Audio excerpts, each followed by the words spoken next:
Komunitas Anak Muda Peduli Anti Korupsi atau Kampak menghadiri rapat dengar pendapat di Komisi 1 DPRD Kabupaten Subang membahas permasalahan Kepala Pelaksana BPBD Subang Udin Jasudin yang tak kunjung dicopot dari jabatannya pada hari Jumat tanggal 20 Desember 2024. Kehadiran Kampak itu diterima langsung oleh Ketua Komisi 1 DPRD Subang Aniko Muhana fraksi Partai Golkar didampingi Hafil Gaputra Sanjaya fraksi Partai Nasdem. Hadir juga Inspektur Inspektorat Daerah Irda Kabupaten Subang Dr. Raden Mehmet Hikmat MW didampingi Irbansus Bayu Barlian dan juga perwakilan dari Badan Kepegawaian dan Pengembangan Sumber Daya Manusia BKPSDM Subang Wawan.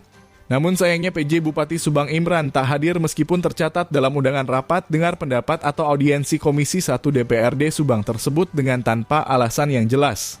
Dalam audiensi kali ini, Koordinator Kampak Aba Batman menyampaikan apresiasi yang setinggi-tingginya kepada Komisi 1 DPRD Subang yang gercep menindaklanjuti aspirasi masyarakat. Dalam hal ini terkait dugaan penyalahgunaan wewenang dan jabatan dan atau dugaan korupsi Kalak BPBD dan kawan-kawan, di mana hanya dalam hitungan hari langsung membuat surat rekomendasi untuk pencopotan oknum tersebut. Namun sayangnya terkesan diabaikan oleh PJ Bupati Subang CS. Sehingga RDP ini diperlukan agar dapat mengetahui secara terang benderang apa kendalanya hingga kini Kalak BPBD dan kawan-kawan belum kunjung dicopot.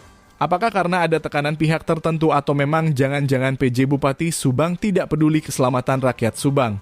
Karena BPBD adalah lembaga garda terdepan dalam penanganan bencana. Sementara petugas yang di bawah sudah tidak nyaman dengan kepemimpinan Saudara Udin, jelas itu akan mempengaruhi kinerja mereka. Selain itu, Aba Batman juga menyesalkan dengan sikap Kalak BPBD Subang yang tidak punya rasa malu masih mempertahankan jabatannya. Sementara hasil audit IRDA sudah jelas positif ada uang honorarium petugas dan anggaran program lainnya yang diduga digelapkan sekitar 200 jutaan. Terlebih meminta maaf kepada rakyat Subang yang sudah menggaji dia agar bekerja dengan profesional dan proporsional. Namun faktanya malah sebaliknya. Kinerjanya bobrok. Saya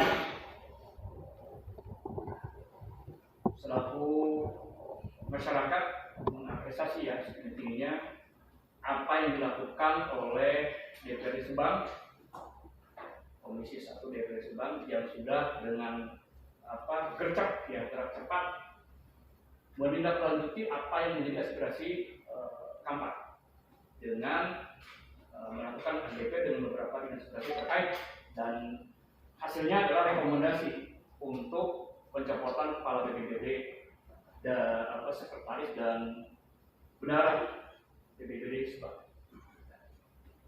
Nah, hari ini kami dalam rangka klarifikasi ya, supaya terang beneran nih, ada apa nih?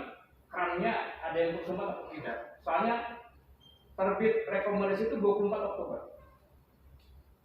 Hari ini tanggal berapa sekarang? 20 ya? 20 Desember. Sudah berapa bulan?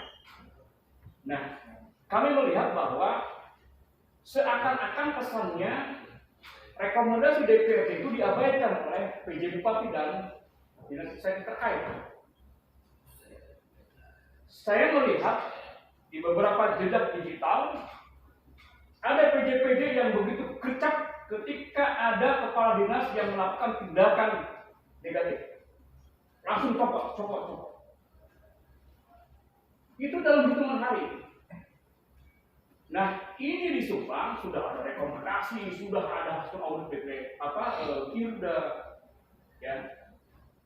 Tapi sampai hari ini belum juga dicopot. Yang kedua lebih mirisnya lagi, sudah ada hasil audit IRDA, sudah ada rekomendasi dari DPRD. Ini bicara etika, yang bersangkutan ini sebenarnya caranya sudah ada percobaan kejahatan di sana, yaitu menggelapkan dana honor pegawai, dan sudah ada kekuatan hukumnya itu hasil audit, tapi tetap tidak bergeming.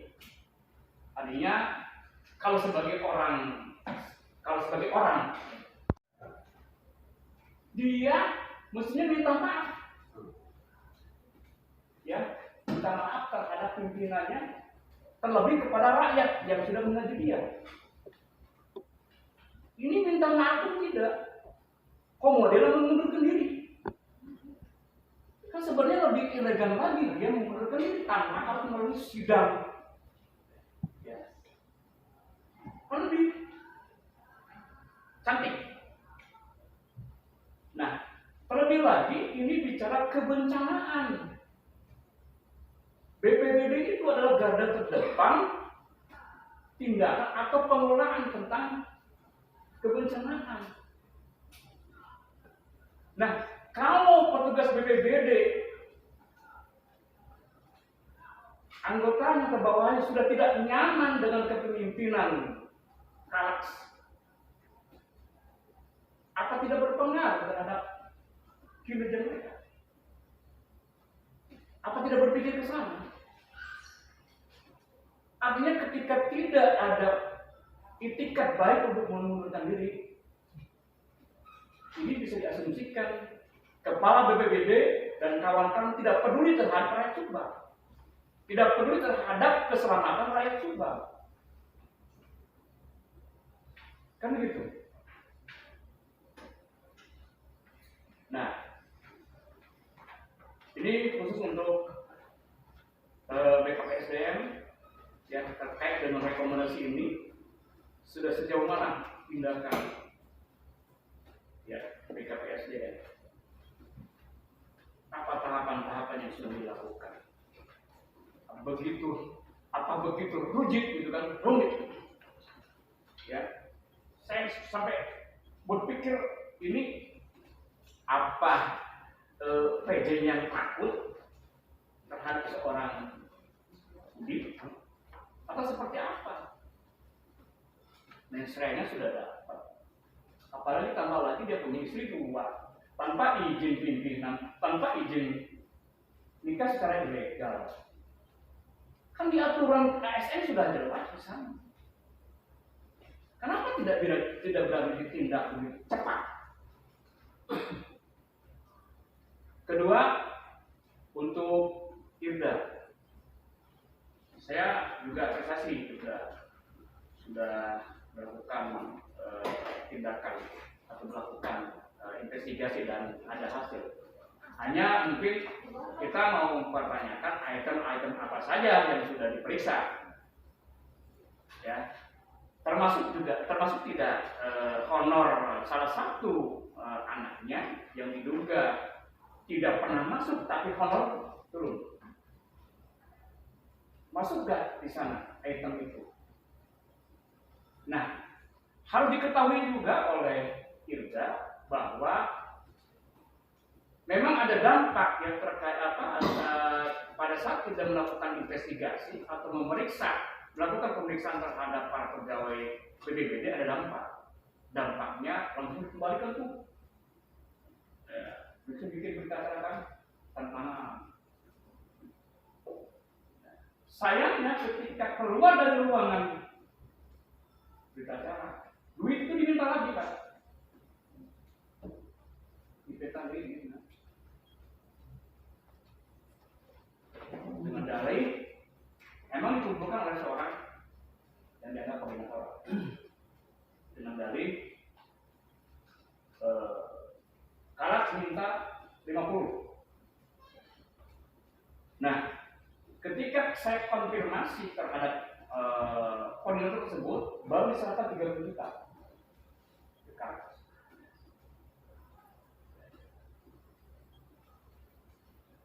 Nah, dan ada yang lebih ini lagi bahwa penyerahan uang itu dikaitkan dengan khawatir ke depannya ketika ada kegiatan kepimpinan tidak mau mengajukan anggaran.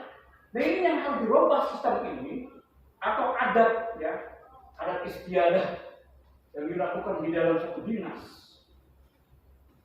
Rubah mindset itu. Ya, ketika ada kegiatan orang mau mereka pimpinan, maka tidak diajukan atau tidak diakses secara pimpinan. Ini yang berubah. Apalagi ini diminta.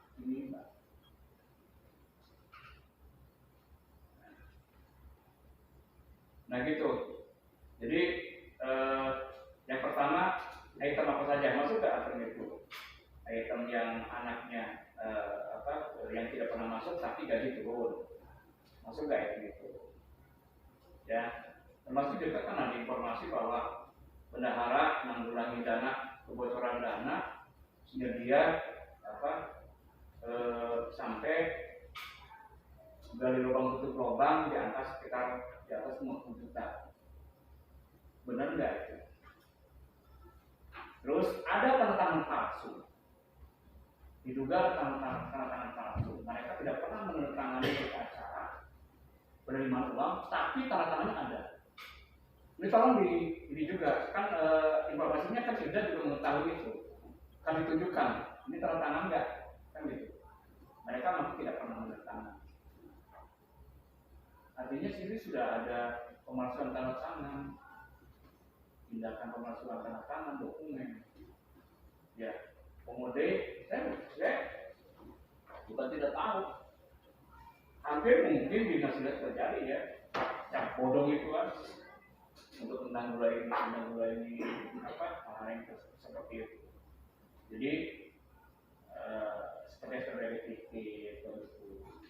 Nah ini temuannya seperti apa? Kan di situ ada item yang seperti itu. Nah kemarin kita juga klarifikasi sekpan yang menerima ada pernyataan bahwa kalau nyari uang 30 juta itu nyari apa nyuri? Nyari uang 30 juta enggak. Nah ini nyari apa nyuri? Ya. Jadi sekali lagi Simbang dan Inspektorat bersyukur bahwa auditnya harus lebih dalam lagi, ya. Dan saya mohon klarifikasinya apa itu termasuk itu. Termasuk juga ada aset yang sampai hari ini tidak bisa dipertanggungjawabkan. Motor trial itu kemarin sama motor trial kan. Mesin potong kayu juga, ya. Itu banyak juga yang tidak bisa dipertanggungjawabkan. Sementara itu, Sekretaris BKPSDM Subang Wawan menyatakan setelah kami menelaah hasil investigasi dari IRDA, di sini ditemukan dua masalah. Yang pertama, permasalahan disiplin. Kemudian yang kedua, permasalahan pidana. Dalam hal ini kami mengambil sikap terkait hukuman disiplin. Karena pidana bukan ranah kami. Terkait dengan ketentuan BKPSDM, kita berlandaskan kepada Undang-Undang Nomor 5 Tahun 2020 tentang ASN. Kemudian PP Nomor 11 Tahun 2017 tentang Manajemen ASN. Kemudian PP Nomor 94 Tahun 2021 tentang Disiplin PNS. Kemudian Perka BKN Nomor 6 Tahun 2002 tentang Petunjuk Peraturan Pelaksana PP Nomor 94 tentang Disiplin Pegawai dan Perka BKM Nomor 3 Tahun 2020 tentang Pemberhentian PNS. Setelah kami menelaah dari hasil investigasi dari IRDA, ya, di sini bisa ditemukan ada dua permasalahan. Ya. Yang pertama permasalahan pelanggaran hubungan disiplin, kemudian yang kedua permasalahan pelanggaran pidana. Ya. Dalam hal ini kami mengambil sikap terkait dengan hukuman disiplin, ya, karena urusan pidana itu bukan ranah kami. Ya. Nah, terkait dengan ketentuan BKPSDM, kita berlandasan kepada Undang-Undang Nomor 5 Tahun 2020 tentang ASN, kemudian PP 11 2017 tentang Manajemen ASN, kemudian PP 94 Tahun 2021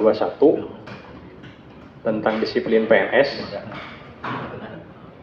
kemudian Perka BKN Nomor 6 Tahun 2002 tentang Petunjuk Peraturan Pelaksana PP 94 tentang Disiplin Pegawai, dan Perka BKN Nomor 3 Tahun 2020 tentang Pemberhentian PNS.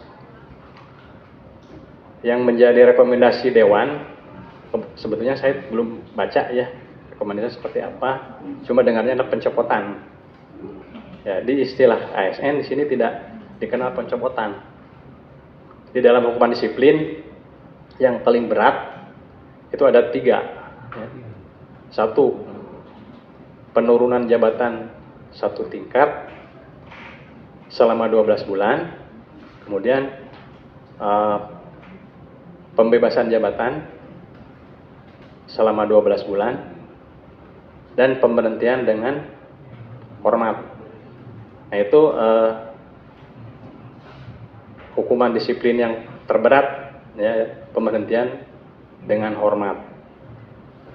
Nah, karena di sini ada permasalahan pidana, ya, dalam ketentuan PKBK nomor 6 pasal 45 huruf 2 bahwa apabila PNS terindikasi melakukan selain melakukan pelanggaran disiplin juga melaksanakan pelanggaran pidana yang berakibat diberhentikan tidak dengan hormat, maka putusan hukuman disiplin itu ditunda sampai dengan turunnya inkrah pengadilan pidana. Jadi oleh karena itu kami bukan tidak bergerak, ya, karena di sini dasarnya adalah di PP 94 dan PKBK nomor 6 tahun 2022 dan bunyinya seperti itu. Dan saya dengar bahwa ada juga ada yang laporan kepolisian. Nah, ketika ada laporan kepolisian, kita proses hukuman disiplin tidak bisa dilanjutkan dulu, jadi nunggu. Sementara itu dari pihak Irda Subang menerangkan kami sudah melakukan audit secara menyeluruh. Kecuali terkait anaknya yang disampaikan oleh Abah Batman, Irda baru mengetahui kalau ada hal seperti itu. Untuk masalah kendaraan dan yang lainnya, Irda sudah bersurat ke Kalak BPBD untuk meminta penjelasan dan untuk semua masalah yang diadukan di awal oleh Kampak sudah ada pengembalian uang maupun barang. Jadi nanti akan dijelaskan hasil supernya kira-kira seperti apa, tapi kami yang jelas setelah menerima surat ini kita fokus kepada apa yang diminta berdasarkan poin-poin yang ada di surat itu. Nah, itu yang kita lakukan pemeriksaan dan setelah itu kepolisian pun meminta untuk memeriksa. Jadi simultan lah bareng gitu. Dan ini sudah kami serahkan, itu sudah dari tanggal 30 ya, 30 bulan 10 itu sudah kita sampaikan hasilnya. Nah, baik, untuk lebih jelas mungkin bisa disampaikan oleh Irbansus dengan tim yang menanganinya.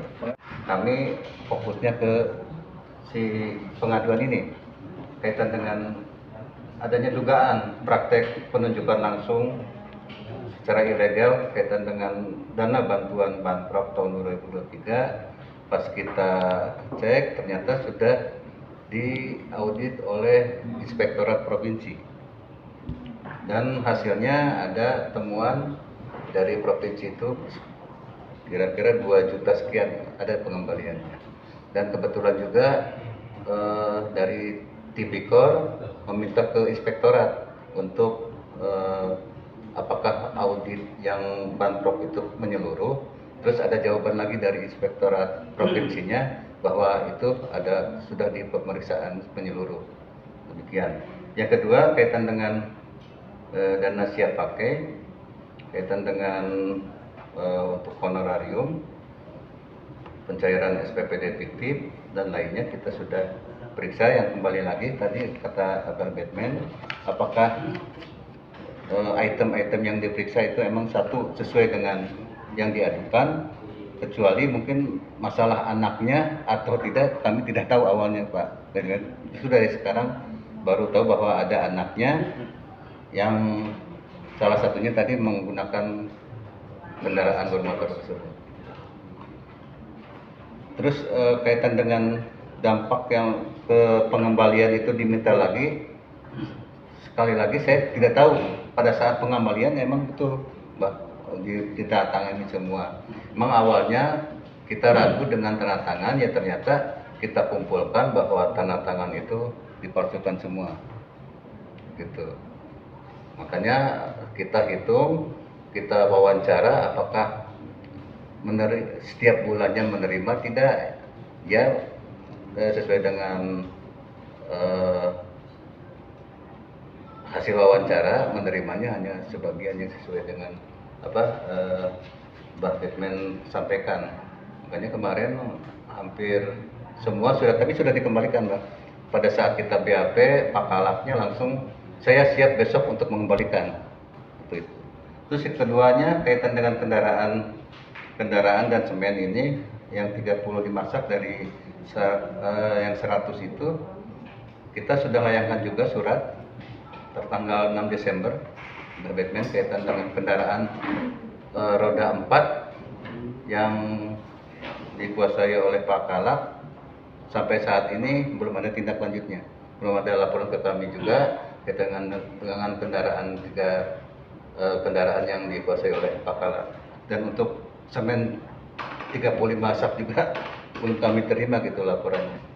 Mungkin nanti kita running 1 bulan, nanti 6 Januari kita bersurat kembali untuk permintaan tindak lanjutnya yang kedua kalinya. Mungkin itu saja Pak pimpinan untuk saya sampaikan. Kaitan dengan temuan material sudah dikembalikan semua. Atas hal itu, Sekretaris Komisi 1 DPRD Subang Hafil Gaputra Sanjaya bertanya kepada Wawan, "Bapak hari ini mewakili siapa?" Wawan menjawab, "Saya mewakili BKPSDM Pak," jawab Wawan. Lanjut, Ketua Komisi 1 DPRD Subang bertanya, "Bukan mewakili Bupati." Karena ada informasi dari Sekda bahwa yang mewakili Bupati hari ini adalah Sekretaris BKPSDM dan Irda, tolong koordinasi yang benar Pak, masa informasi yang diberikan tidak sinkron, tegurnya. Di dalam tanggapannya, Komisi 1 DPRD Subang mendesak Irda Subang dan pihak terkait lainnya agar segera menyelesaikan permasalahan ini secepatnya. Apalagi Kalak BPBD Subang Udin sudah mengakui kesalahannya. Tapi kenapa pihak eksekutif? Dalam hal ini PJ Bupati tidak melakukan tindakan apapun. Sebenarnya Pak Sekretaris BKSDM yang saya tanyakan pada hari ini, Bapak hari ini datang ke sini mewakili BKSDM atau mewakili PJ Bupati, Pak? Bukan mewakili PJ Bupati. Tapi tadi saya dapat info Pak dari Setda, dari ajudan PJ Bupati bahwa hari ini BKSDM dan Irda ini mewakili PJ Bupati. Nah itu coba tolong Pak di cross check gitu. Masa nggak sinkron Pak? Tadi saya udah konfirmasi Pak ke Sekda gitu. Katanya yang mewakili PJ Bupati hari ini adalah BKSDM dan Irda. Makanya saya tanya, Bapak di sini mewakili apa Pak? Gitu. Mewakili BKSDM atau mewakili PJ Bupati? Itu yang pertama Pak. Nanti kedepannya mungkin tolong Pak koordinasinya supaya ini lagi Pak, jadi biar nggak berlarut-larut masalah ini Pak. Karena ini kan mungkin kita tahu masalah ini kan dari kemarin gitu sampai sekarang masih berlanjut dan belum ada keputusannya apakah ini mau dipertahankan atau mau tadi Bapak bilang kalau aturan di ASN itu ada 3 penurunan jabatan, terus yang kedua pemberhentian jabatan selama 12 bulan atau pemberhentian jabatan dengan tidak hormat ya Pak. Nah jadi biar jelas gitu Pak keputusannya seperti apa. Terus kemarin juga kita sebelum hari ini kita berkumpul, kita sudah pernah hearing juga Pak dengan BKSDM juga kemarin ya, dengan Irda, dengan BPBD. Kita sudah menanyakan sikap-sikap dari BKSDM yang tadi Kang Batman sampaikan. Bagaimana sanksinya kalau seorang ASN mempunyai istri lebih dari 2 yang tidak ada izin dari pimpinan secara ilegal. Waktu itu saya pertanyakan Pak, apa saja sanksinya gitu kan. Terus setelah Kepala BPBD mengakui di depan SDM iya mempunyai istri lebih dari 2, kita tanya, waktu itu jawabannya kan nggak ada Pak. Jawabannya setelah terbukti Kepala BPBD nih, Pak gimana sanksinya? Dia mengakui punya istri 2, bagaimana sikap SDM? Gitu kan, kita tanya waktu itu kan ketawa-ketawa kita Pak di ruangan. Gitu. Nah, kenapa nanti boleh staf dari Pak Atang Komisi 1 nanti disampaikan tebusannya rekomendasinya kepada BKSDM Pak Atang, karena beliau belum punya, kalau bisa sekarang kasih fotokopiannya gitu. Jadi kenapa Pak kita kemarin DPRD khususnya Komisi 1 ini melakukan kurang lebih rekomendasinya adalah untuk melakukannya pencopotannya kalak BPBD atau bila ada indikasi tindak pidana korupsinya agar pihak APH menindaklanjuti Pak. Terlepas yang tadi Bapak sampaikan di sini bahwa ASN tidak mengenal penurunan jabatan atau apa yang tadi Bapak sampaikan gitu Pak. Kami ini kan lembaga DPRD ini Pak, kita ini kan lembaga legislatif atau lembaga politik Pak. Jadi setelah adanya jelas temuan dari IRDA gitu kan, setelah audit dari IRDA dan IRDA sampaikan ke PJ Bupati pun, setelah kami hearing, kami klarifikasi ke BPBD dan IRDA, dan beliau juga sudah mengakui secara gentle. Itu saya apresiasi juga Pak BPBD, walaupun dia salah tapi dia mengakui secara gentle. Nah hari ini kan mulanya itu Kang Batman tinggal menunggu kita langkah dari pihak eksekutif dari PJ Bupati seperti apa gitu kan. Setelah adanya hasil audit IRDA, ada rekam dari DPRD gitu, makanya harusnya di sini kita ada hadir perwakilan dari pihak eksekutif. Nah setelah tadi saya menanyakan itu, katanya diwakili oleh BKSDM dengan IRDA gitu. Nah, nanti mungkin dari saya ke depannya ketika nanti ada rapat hearing lagi, mohon koordinasi Pak gitu, biar tadinya tidak salah gitu. Aba Batman juga menuntut PJ Bupati Subang untuk segera mengganti kalak BPBD Subang dengan yang baru. Karena sudah banyak sekali keluhan dari anggota BPBD Subang atas kebijakannya selama Udin Jasudin menjalankan jabatannya. Itu boleh di nonaktifkan sementara agar memperlancar pemeriksaan. Nah ini kami berkaitan kewenangan bupati. Nah, tinggal tergantung bupatinya sendiri mau tidak, kan begitu. Sementara itu bisa dilakukan. Yang pertanyaan PJ Bupati mau nggak nih melakukan untuk menonaktifkan dulu? Kalau memang itu benar aturan itu putusan yang inkrah dulu, ya dari pejabat tersebut. Ini kan yang biasa dilakukan oleh pejabat-pejabat, oleh bupati-bupati ketika ada bawahannya atau pejabat di bawahnya itu melakukan tindakan pidana, mereka langsung dinonaktifkan. Apa alasannya dinonaktifkan? Ini untuk memperlancar proses hukum. Nah, sementara PJ Bupati tidak memiliki keberanian untuk menonaktifkan sementara. Apalagi ini sudah jelas ada tindakan lain selain dari tindakan pidana itu. Sebenarnya menikah siri juga itu tindakan pidana 284, tapi kita tidak mempersoalkan itu. Tinggal kembalikan lagi ke BKPSDM. Apa tindakan BKPSDM terkait hal itu? Kan jelas di sana. Ya, ada tindakan, ada aturan yang mengikat, yang melarang ASN untuk menikah. Dan ada aturan baru yang membolehkan menikah, tapi harus ada izin pimpinan. Ya, PJ Bupati juga nggak perlu Subang ya, kan gitu. Atau mungkin PJ Bupati ada tekanan, sehingga takut untuk melakukan tindakan itu. Ini harusnya PJ Bupati hadir nih, biar clear nih. Benang sih, kan gitu, PJ Bupati. Ya, sementara ini sudah menjadi rahasia umum. Ya. Ketika ada pejabat yang diindikasikan melakukan tindak pidana, maka berhentikan sementara.